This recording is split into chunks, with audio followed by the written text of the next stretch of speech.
امام حسن اور حسین بیمار ہو گئے تو حضرت فاطمہ نے منت مانگی، یا اللہ میرے بچوں کو شفا دے، میں 3 روزے رکھوں گی۔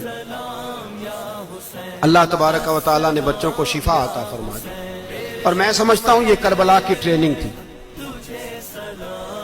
روزے رکھے بچوں نے۔ کس نے روزے رکھے؟ بچوں نے۔ کس نے؟ 7-8 سال کی عمریں بچوں کی۔ حضرت علی فرماتے ہیں جب میں نے دیکھا نا میرے بچے بھی روزے سے ہیں تو میں کہیں سے تھوڑے سے جون لایا۔ یہ شہزادے ہیں کائنات کے سب سے بڑے۔ فرماتے ہیں میں نے بی بی پاک کو دیے تو سیدہ پاک نے جون پیسے روٹیاں پکائیں، اور جب عین افطاری کے وقت کھانا سامنے آیا تو دروازے پہ بھکاری آیا۔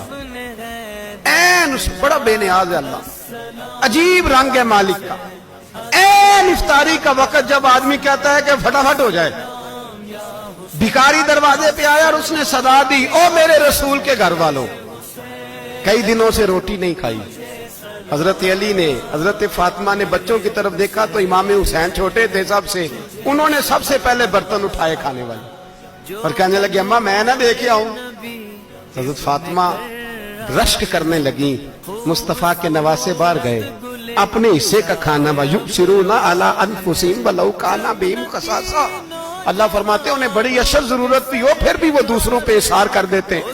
وہ کھانا باہر امام حسین دے آئے، پانی سے روزہ کھولا، کھجورے کھائی، لیٹ گئے، سویرے کھجورے کھائی، روزہ رکھ لیا۔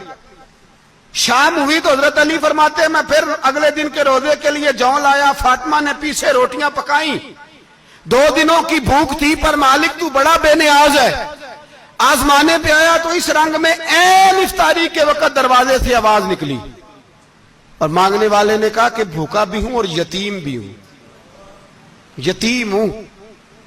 حضرت فاطمہ کہنے لگی بیٹا دیر نہ کرنا، یتیم کا پیٹ بھرنے میں دیر نہیں ہونی چاہیے۔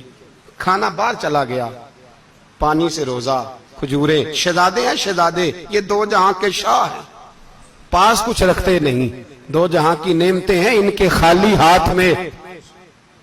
کھجور پانی سے افطاری بھی، سحری بھی، سویرے پھر اٹھے، روزہ رکھا، تیسرا دن ہے، تیسرا۔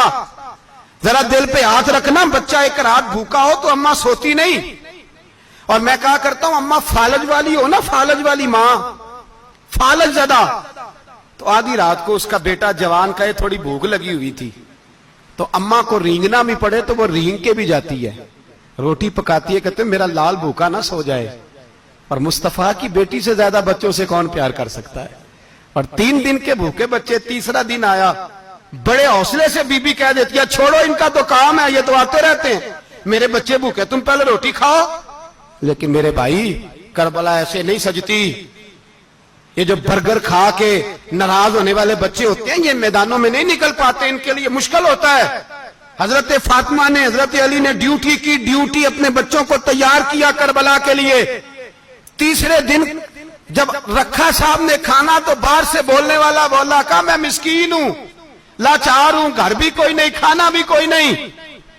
امام حسین پھر اٹھے، تیسرے دن کا بھی کھانا دے دیا۔ حضرت علی فرماتے میں بچے پکڑ کے مسجد لے کے گیا، کہیں بھوک سے میرے لال گر نہ جائیں۔ کہتے ہیں ہامتے کامتے تینوں شہزادے مسجد میں داخل جو ہوئے تو بس ہماری قیمت پڑ گئی، مول پڑ گیا ہمارا۔ کہتے ہیں مسجد میں قدم رکھا تو ایسے لگا جیسے نبی پاک ہمارا انتظار کر رہے ہیں۔ فرماتے ہیں تیسرے دن کی مغرب پڑھنے گئے تو حضور نے تینوں باپ بیٹوں کو چہرے دیکھے، فرمایا علی یہ جبریل کھڑے ہیں اور فرما رہے ہیں تیرے 3 دن کا عمل خدا کو بھی بڑا پسند آیا ہے، محمد مصطفیٰ کو بھی بڑا پسند آیا ہے۔